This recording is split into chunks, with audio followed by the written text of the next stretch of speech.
நீ பூவெறிந்தால் எந்த மலையும் கொஞ்சம் குழையும்.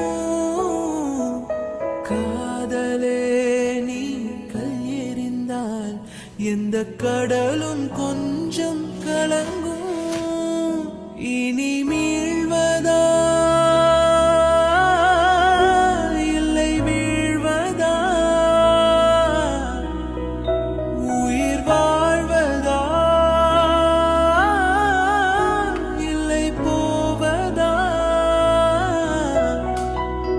அமுதென்பதா விஷம் என்பதா, உன்னை அமுத விஷம்